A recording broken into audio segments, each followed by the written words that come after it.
దేవుని నామానికి మహిమ కలుగును గాక. చిన్న ప్రార్థన చేసుకుని దేవుని యొక్క వాక్యాన్ని ధ్యానం చేసుకుందాం. వాక్యం చదివిన తల్లి గారికి ప్రత్యేక వందనాలు తెలియజేస్తున్నాం.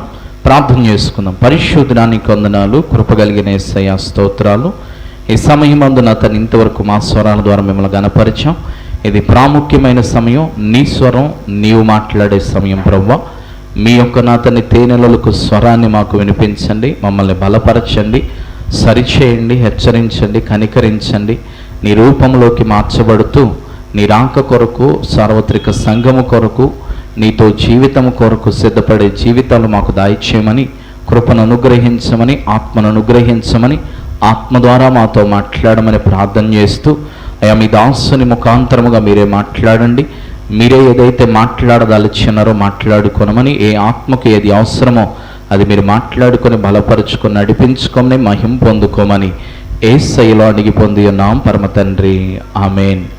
అందరికీ వందనాలు. యేసుక్రీస్తు నామములో అందరూ బాగున్నారండి? అందరూ ఆరోగ్యంగా ఉన్నారా? వైరల్ ఫీవర్స్ అలాంటివి ఏం లేవు కదా? దేవునికి స్తోత్రం. ఒకవేళ ఏదైనా ఉంటే గనక దేవుడు స్వస్థపరచునుగాక. అలాగే ఈ సమయం మందు దేవుని యొక్క బిడ్డలారా, మనము ధ్యానించుకుంటున్న రీతిగా దేవుని కొరకు మనము జీవించాలి అంటే దేవుని యొక్క గద్దింపుకు మనము లోబడాలి అనేటువంటి విషయాలు మనం చూస్తూ ఉన్నాం. కాబట్టి సమయమందు మరి ఐదవ సంఘము మరి సార్దీసు సంఘము. దేవుని యొక్క బిడ్డలారా, సార్దీసులోకి వెళ్లే ముందు తూయాతైరాలో చివరి విషయాలు కొన్ని ఉన్నాయి. అవి ఊరకలా జ్ఞాపకం చేసి మరి దేవుని యొక్క సన్నిధిలో సార్దీసులోకి వెళదాం. కాబట్టి దేవుని యొక్క బిడ్డలారా, ఈ సమయమందు తూయాతైరాకు చివరిలో ప్రభువు చెప్తున్నటువంటి అంశాలు మనం చూస్తే, మరి యెజెబెలు బోధలు క్రియలున్నాయి, ప్రేమ ఉంది, విశ్వాసం ఉంది, అన్నీ ఉన్నాయి, పరిచర్య ఉంది, సహనం ఉంది, అలాగే మొదటి క్రియల కన్నా కడపటి క్రియలు ఎక్కువ ఉన్నాయి అని అన్నీ చెప్తూ దేవుని యొక్క బిడ్డలారా, కానీ ఏముండనిచ్చుతుంది? విగ్రహాలకు బలిచ్చినటువంటి దాన్ని, అలాగే యెజెబెలు బోధలను, జారత్వాన్ని ఉంచుతుంది. అయితే మారు మనసు పొందుటకు నేనేమిచ్చాను?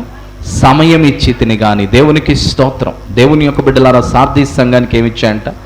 మారు మనసు పొందుటకు సమయం ఇచ్చి తిని. కానీ అది ఏం చేసిందంట? జారత్వమును విడిచిపెట్టి మారు మనసు పొందనొల్లదు. దేవునికి స్తోత్రం కలుగును గాక. సమయం అయితే దేవుడిచ్చాడు, కానీ మారు మనసు పొందట్లేదంట. ఏం వదిలిపెట్టకుండా? జారత్వం వదిలిపెట్టకుండా. అంటే వివాహానికి ముందే, లేకపోతే వివాహం తర్వాత కూడా భయంకరమైనటువంటి స్థితిగతుల్లో ఉంటూ దేవుని యొక్క సన్నిధిలో తూయాతైర సంఘము ఏం పొందలేదంట? సమయం ఇచ్చిన మారు మనస్సు పొందలేదంట. కాబట్టి దేవుడు కూడా మనకు కూడా ఏమిస్తున్నాడు? సమయాన్ని ఇస్తున్నాడు. కాబట్టి సమయం ఇచ్చినప్పుడు, దేవుడు కృపను అనుగ్రహించినప్పుడు ఏం చేయాలి? మనం మారు మనస్సు పొందాలి. తదుపరి ఏం చెప్తున్నాడు చూడండి దేవుని యొక్క బిడ్డలారా. అవునా? ఇదిగో దానిని నేనేం చేస్తాను? మంచం పట్టిస్తాను. ఎందుకని? సమయం ఇచ్చాడు, మారు మనసు పొందలేదు కనుక ఏం పట్టిస్తాడంట?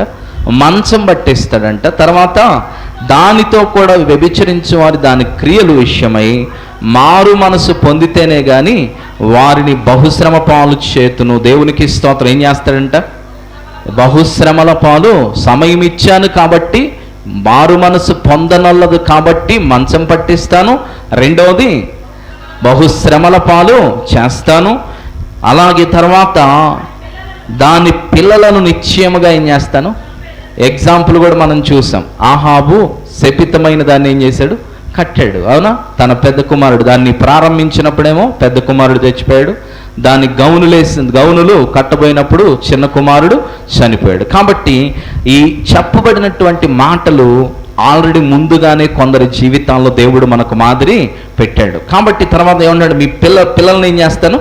చంపేస్తాను. దేవునికి స్తోత్రం. అలాగే తర్వాత ఏమన్నాడు? అందువలన ఇది చేయటం వలన తూయాతైర సంఘము ద్వారా సంఘములన్నీ తెలుసుకునేటువంటి మాట ఏంటంటే, అందువలన అంతరింద్రియములను హృదయములను పరీక్షించువాడును నేనే అని సంఘములన్నీ తెలుసుకొనును. దేవునికి స్తోత్రం కలుగును గాక.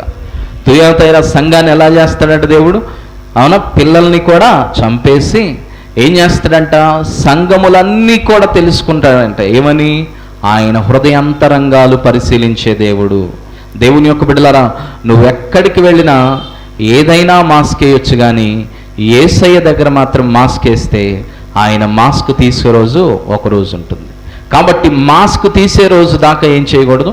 మారు మనసు పొందడానికి ఏమి ఇచ్చాడు? సమయం ఇచ్చాడు. మనకి హెచ్చరిస్తున్నాడు, ఇలాంటి లక్షణాలు ఏవైనా ఉంటే దేవుని కొరకు జీవించడం మీకు అసాధ్యం అవుతుంది కనుక మీరేం చేస్తారంటే దేవుని యొక్క సన్నిధిలో మీరు మారు మనసు పొందండి. కాబట్టి నేనేం చేస్తానంటే ఈ కార్యాలన్నీ చేయటం ద్వారా, దాన్ని మంచం పట్టించడం ద్వారా, దాన్ని బహుశ్రమల పాలు చేయటం ద్వారా, దాన్ని పిల్లలను నేను చంపటం ద్వారా అందరూ ఏం తెలుసుకుంటారంటే, అవునా, నేను అంతరంద్రియములను హృదయాలను పరీక్షించువాడులని సంఘములన్నీ తెలుసుకుంటాయి. దేవునికి స్తోత్రం కలుగును గాక.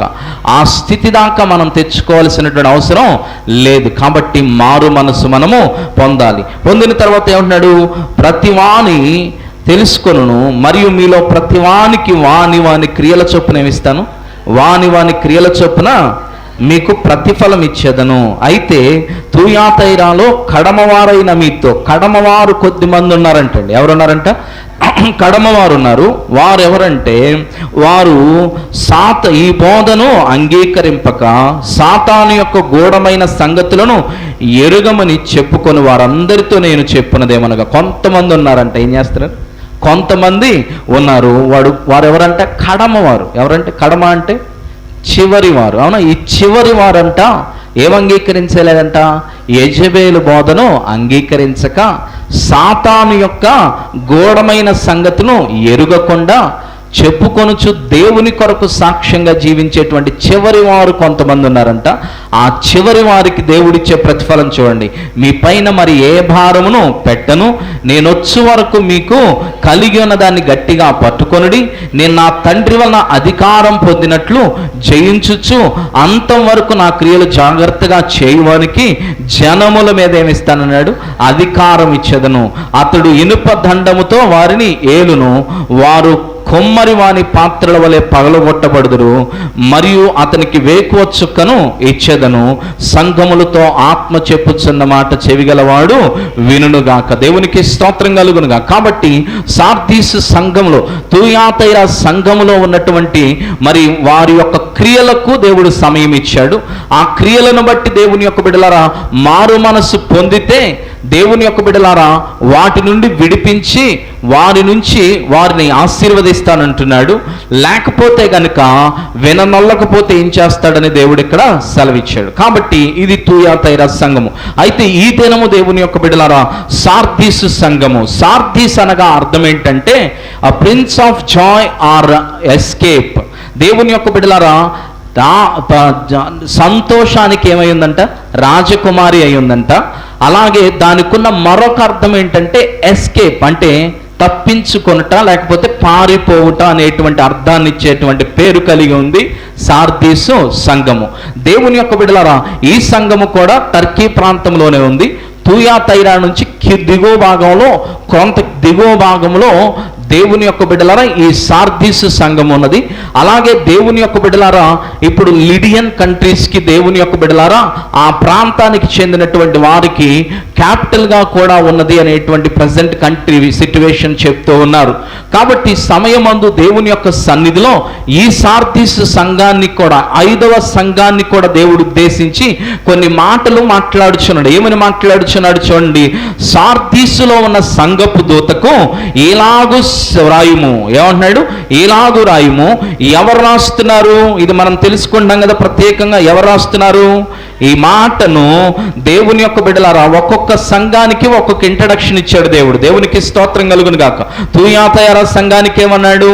అవును, అగ్నిజ్వాలల వంటి కన్నులు గలవాడు, అలాగే అపరంజి వంటి పాదములు గలవాడు అని చెప్పాడు.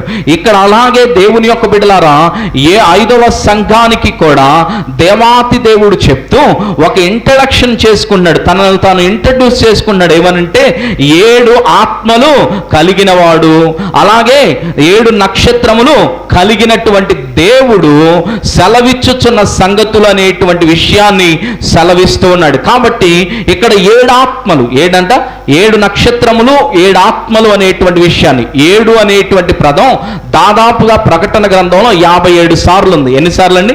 57 సార్లు మెన్షన్ చేశారు. 7 అనే సంఖ్య సంపూర్ణతకు గుర్తు. మనందరికీ చాలా సార్లు మనం చెప్పుకొని ఉన్నాం. కాబట్టి సమయమందు మరి సంపూర్ణమైనటువంటి 7 ఆత్మలు కలిగినటువంటి వాడు. 7 ఆత్మలు అనగా ఏమిటి అనేటువంటి విషయాన్ని మీకు ఒకసారి చెప్పాను, మరి ఒకసారి జ్ఞాపకం చేస్తాను. అదేంటంటే కుమారత్వము. దేవుని యొక్క మొదటి ఆత్మ, 7 ఆత్మలంటే ఆయన యొక్క కుమారత్వము ఒక ఆత్మ ఉన్నది. అలాగే రెండవది నాలెడ్జ్, అంటే జ్ఞానం ఏదైతే ఉన్నదో దేవుని యొక్క బిడ్డలారా ఆ జ్ఞానము దేవుని ఆత్మ ఉన్నది. అలాగే మూడవది దేవుని యొక్క బిడ్డల కౌన్సిల్, అంటే మరి సహాయం చేయగలిగేటువంటి, కౌన్సిల్ చేయగలిగేటువంటి ఆత్మే దేవుని యొక్క ఆత్మ ఉన్నది అనేటువంటి ప్రభు వాక్యం సెలవిస్తూ ఉంది. అలాగే విజ్డమ్ అంటే జ్ఞానం, తెలివి, నాలెడ్జ్ తెలివి, అలాగే కౌన్సిల్, అలాగే దేవుని యొక్క బిడ్డల విజ్డమ్ అంటే జ్ఞానము, అలాగే ఫియర్ ఆఫ్ ద లార్డ్ దేవుని యొక్క భయము, అలాగే దేవుని యొక్క బిడ్డల మైట్ సర్వశక్తిమంతుడు లేకపోతే శక్తి అనేటువంటి ఈ 7 విషయాలు కూడా దేన్ని చూపిస్తున్నాయంటే ఆయన యొక్క 7 ఆత్మలను చూపిస్తా ఉన్నది అనేటువంటి విషయాన్ని జ్ఞాపకం చేసుకోవాలి. అలాగే 7 నక్షత్రాలు అనగా ఆయన సంఘ సేవకులు, ఆయన ఏర్పాటు చేసుకున్నటువంటి సంఘ కాపురుల గురించి మాట్లాడుతూ ఉన్నది. కాబట్టి దేవుని యొక్క సన్నిధిలో 7 ఆత్మలు కలిగిన వాడు ఎవరైనా కుమారుడై ఉన్నవాడు, తెలివి కలిగినటువంటి వాడు, అలాగే దేవుని యొక్క సన్నిధిలో కౌన్సిల్ చేసేటువంటి వాడు, అలాగే దేవుని యొక్క బిడ్డలారా ఆయన జ్ఞానం ఇచ్చేటువంటి వాడు, అలాగే దేవుని యొక్క బిడ్డలారా ఆయన యొక్క భయము దేవుని యొక్క బిడ్డల సమస్తములో కూడా వ్యాపింపజేసేటువంటి వాడు, అలాగే ఆయన శక్తితో సమస్తాన్ని జరిగించేటువంటి 7 ఆత్మలు కలిగినటువంటి వాడు దేవుని యొక్క బిడ్డలారా. దీనికి సాదృశ్యము మనందరికీ తెలుసు. యెషయా గ్రంథము 11వ అధ్యాయంలో ఈ మాటలు మనం చూస్తాము. కాబట్టి ఎవరు తీరవసరం లేదు, తర్వాత చూద్దాం, మిగతా సబ్జెక్టులోకి వెళదాం. కాబట్టి సమయం అందు 7 ఆత్మలు గలవాడు అంటే దేవుని యొక్క కుమారత్వాన్ని కలిగి, దేవుని యొక్క తెలివిని కలిగి, దేవుని యొక్క కౌన్సిల్ కలిగి, దేవుని యొక్క బిడ్డలారా జ్ఞానాన్ని కలిగి, అలాగే దేవుని యొక్క భయమును కలిగి, దేవుని యొక్క శక్తిని కలిగినటువంటి వాడు యేసుక్రీస్తు ప్రభువారు సంఘములతో సెలవిచ్చుచున్నటువంటి మాట, సార్దీసు సంఘానికి చెప్పుచున్నటువంటి మాటలు అనేటువంటి విషయాన్ని మనం జ్ఞాపకం చేస్తున్నాడు. తర్వాత 7 నక్షత్రాలు దేనికి సాదృశ్యం? ఆయన సేవకులకు సాదృశ్యం. దేవునికి స్తోత్రం కలుగును గాక. దేవుని యొక్క బిడ్డలారా దేవుని యొక్క సన్నిధిలో ఎటుపోయినా సరే సంఘ సేవకుడు, సంఘ కాపరి అనేవాళ్ళు చాలా ప్రాముఖ్యమైన వారు. అందుకని ఆయన 7 ఆత్మల గురించి చెప్పాడు, ఆయన ఏమై ఉన్నాడో చెప్పాడు. అలాగే ఆయన సంఘ దూతలు ఎవరైతే ఉన్నారో సేవకులు వారి గురించి కూడా చెప్తూ ఉన్నారు. కాబట్టి దేవుని యొక్క సన్నిధిలో ఎటుపోయినా సరే ఆయనకు అభిషక్తుడు తప్పకుండా ఉంటారు అనేటువంటి విషయాన్ని మనం జ్ఞాపకం చేసుకోవాలి. కాబట్టి ఆయన యొక్క దూతలను కలిగి, ఆయనకు 7 ఆత్మలు కలిగినటువంటి దేవాతి దేవుడు సార్దీసు సంఘముతో సెలవిస్తున్నటువంటి మాటలు. ఎందుకంటే బహుశా ఒక్కొక్క ఇంట్రడక్షన్ మనం గమనిస్తే దేవుని యొక్క బిడ్డలారా ఏమర్థమవుతుందంటే ఒక్కొక్క సంఘము ఆయన ఏ రీతిగా మిస్ అయిపోయిందో ఆ విషయాన్ని జ్ఞాపకం చేస్తున్నట్లుగా ఉంది. అవునా? ఆ విషయాన్ని జ్ఞాపకం చేస్తున్నట్లుగా చూడండి ఒకసారి. దేవుని యొక్క బిడ్డలారా మొదటి నుంచి చూద్దాం. ఎఫెసీ సంఘానికి ఏమన్నాడు? ఎఫెసీ సంఘానికి 7 నక్షత్రములు కుడి చేత పట్టుకుని, అంటే బహుశా ఈ సంఘమును 7 నక్షత్రాలు జ్ఞాపకం చేస్తున్నాడు. ఎందుకు అంటే బహుశా దేవుని యొక్క బిడ్డలారా సంఘ కాపురులను ఓవర్టేక్ చేసి ఉంటారు, సంఘ సేవకులను ఓవర్టేక్ చేసి ఉండొచ్చు, లేకపోతే సంఘ కాపురుల ద్వారా దేవుడు బయలుపరిచినటువంటి వాటిని వారి యొక్క ప్రాధాన్యతను గుర్తించక జీవించి ఉంటారేమో. అందుకని వారికి ఎలా పరిచయం చేసుకున్నాడు? 7 నక్షత్రములు గలవాడు అనేటువంటి వాక్యాన్ని. అలాగే 7 దీపస్తంభములు, అంటే దీపస్తంభములు దేనికి సాదృశ్యము? సంఘములకు సాదృశ్యమైంది. ఈ సంఘములు ఆయన దీపస్తంభం ఎవరు పెడతారు? అవునా? ఆ దీపాన్ని వెలిగించిన వాడు ఆయనే, ఆత్మను వెలిగించిన వాడు ఆయనే, సంఘాన్ని నిర్మించిన వాడు ఆయనే, సంఘాన్ని స్థాపించిన వాడు ఆయనే. కాబట్టి ఎఫెసీ సంఘము ఒకటి సేవకుల ప్రాముఖ్యతను గుర్తించలేదు, రెండవది సంఘాన్ని స్థాపించిన దేవుణ్ణి గుర్తించలేదు. కనుక ఇంట్రడక్షన్లో ఏమని జ్ఞాపకం చేస్తున్నాడంటే, అయ్యా మీరు జ్ఞాపకం చేసుకోవలసినటువంటి వాడు ఎవరు అంటే 7 నక్షత్రాలు కలిగిన వాడు, అలాగే 7 సంఘములను స్థాపించినటువంటి దీపస్తంభములను స్థాపించినటువంటి వాడు మీకు ఈ మాటలు వ్రాయిచున్నాడు. రెండో సంఘాన్ని చూద్దాం. స్మరణలో ఏమన్నాడు? మొదటి వాడును కడపటి వాడనై ఉండి మృతుడై మరలా బ్రతికినవాడు చెప్పు సంగతులు. దేవునికి స్తోత్రం కలుగును గాక. ఈ సంఘానికి దేవుని యొక్క బిడ్డలారా మొదటివాడు కడపటివాడు అంటే మీరు చక్కగా ఉన్నారు. స్మరణ సంఘం చాలా మంచి సంఘము, చక్కగా దేవుని బాటలో దేవునికి అనుగుణంగా నడుస్తున్నటువంటి సంఘము. ఈ సంఘానికైతే ఏం చెప్తున్నాడంటే నేను మొదటివాడను కడపటివాడను మృతుడై మరలా లేచినవాడు. ఈ 3 విషయాలు కూడా ఎందుకు జ్ఞాపకం చేస్తున్నాడు? ఈ 3 విషయాలు కూడా ఎందుకు జ్ఞాపకం చేస్తున్నాడు అనేటువంటి విషయాన్ని. సో ఈ 3 విషయాలను కూడా ఎందుకు దేవుడు జ్ఞాపకం చేస్తూ ఉన్నాడంటే, దేవుని యొక్క బిడ్డలారా మనం జ్ఞాపకం చేసుకున్నట్లయితే దేవుని యొక్క సన్నిధిలో ఈ సంఘానికి ఏమని జ్ఞాపకం ఎలా ఇంట్రడక్షన్ ఇస్తున్నాడంటే, ఈ సంఘము ఎలా ఉందంటే చక్కగా దేవుని యొక్క సన్నిధిలో నమ్మకంగా ఉంది గనుక మొదటి వాడును కడపటి వాడును నేనై ఉన్నాను గనుక, మిమ్మల్ని ప్రారంభించిన వాడును ముగించేవాడును నేనై ఉన్నాను గనుక, మృతుడై మరలా తిరిగి లేచాను గనుక నా మహిమతో మిమ్మల్ని నింపుతానన్నట్లు ఉంది ఇంట్రడక్షన్. అలాగే 3వ సంఘం మనం చూస్తే పెర్గమాలో ఉన్నటువంటి సంఘపు దూతకి ఏం మాట్లాడుతున్నాడు? వాడి అయిన 2 అంచుల గల ఖడ్గము గలవాడు చెప్పు సంగతులు. అంటే దాని ఉద్దేశము వాక్యాన్ని వీళ్ళు వాక్యంగా తీసుకోవట్లేదు, వాక్యంగా గ్రహించట్లేదు. ఇది దేవుని యొక్క మాట, ఇది చాలా పదునైనది, మనలను విభజించి మూలుగలతో సహా విభజించేటువంటిది అనే విషయాన్ని వీరికి గుర్తు చేస్తూ ఉన్నాడు. దేవునికి స్తోత్రం కలుగును గాక. ఎందుకంటే వాక్య ప్రామాణాలకు లేకుండా, వాక్య ప్రమాణాలలో ఉండకుండా, వాక్యానుసారమైన జీవితం లేకుండా, ఆయన మాట వినకుండా జీవించే జీవితం ఎవరిలో ఉంది? పెర్గమా సంఘంలో ఉంది గనుక ఏం జ్ఞాపకం చేస్తున్నాడు? నా మాట 2 అంచుల గల ఖడ్గము, ఒకటి ఆశీర్వదిస్తుంది, రెండోది ఖండిస్తుంది, బుద్ధి చెప్తుంది కూడా అనేటువంటి విషయాన్ని జ్ఞాపకం చేస్తున్నాడు. 4వ సంఘాన్ని చూద్దాం. దేవుని యొక్క బిడ్డల తుయాతైరాకి ఏమన్నాడు? అగ్ని జ్వాలల వంటి, అంటే వీళ్ళ చూపంతా ఎలా ఉంటుందంటే అపరిశుద్ధంగా ఉంది.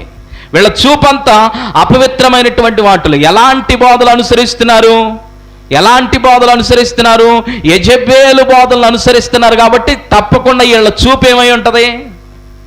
చెప్పాలి, వీళ్ళ చూపు ఏమై ఉంటుంది?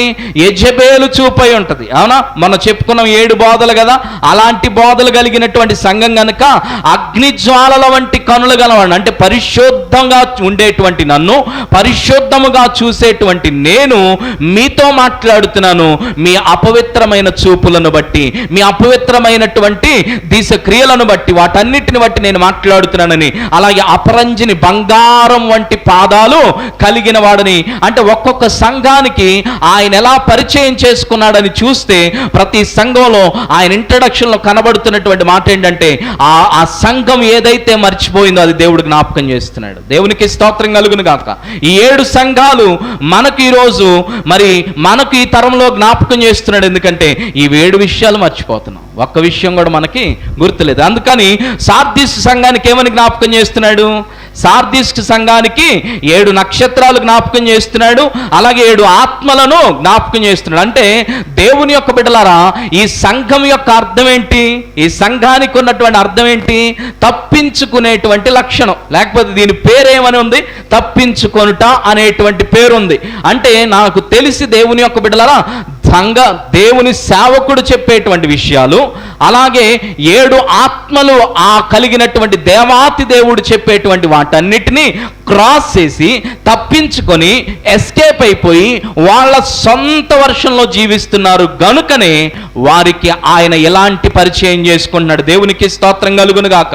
అంటే ఆ ఇంట్రడక్షన్లో కూడా మహా ఉద్దేశం ఉండక పోలేదు. కాబట్టి సార్దీసు సంఘానికి చెప్తున్నాడు, నువ్వు తప్పించుకొని తిరుగుతున్నావేమో, నువ్వు ఎస్కేప్ అవుతున్నావేమో, నువ్వు నీకు నచ్చిన జ్ఞానంలో ఉండిపోతున్నావేమో, కానీ సమస్త జ్ఞానమునకు మూలమైన నేను మాట్లాడుతున్నాను, 7 ఆత్మలు కలిగినటువంటి నేను మాట్లాడుతున్నాను, 7 దూతలను నీకు ఏర్పాటు చేసినటువంటి నేను మాట్లాడుతున్నాను నీతో అని వారి జ్ఞాపకం చేస్తున్నాడు. కాబట్టి దేవుని యొక్క సన్నిధిలో దేవుని యొక్క బిడ్డలారా దేవునికి సంఘం ఎంత ప్రాముఖ్యమో ఆ సంఘానికి ఆయన ఆత్మ అంత అవసరం, ఆ సంఘానికి ఆ సేవకుడు అంత అవసరం. దేవునికి స్తోత్రం కలుగును గాక. చాలాసార్లు దేవుని యొక్క బిడ్డల దినాల్లో ఎక్కువైపోతా ఉంది. ప్రార్థన ఎక్కువ అవుతుందో తెలియట్లేదు, వాక్యం ఎక్కువ అవుతుందో తెలియట్లేదు, కానీ దేవుని యొక్క సన్నిధిలో మాకు తెలియని సంగతులు అనుకుంటున్నారు, మాకు తెలియని విషయాలు అనుకుంటున్నారు, మేం చేయలేమా ప్రార్థన అనుకుంటున్నారు. దేవునికి స్తోత్రం. లేకపోతే మేము పెట్టించలేమా అనుకుంటున్నారు.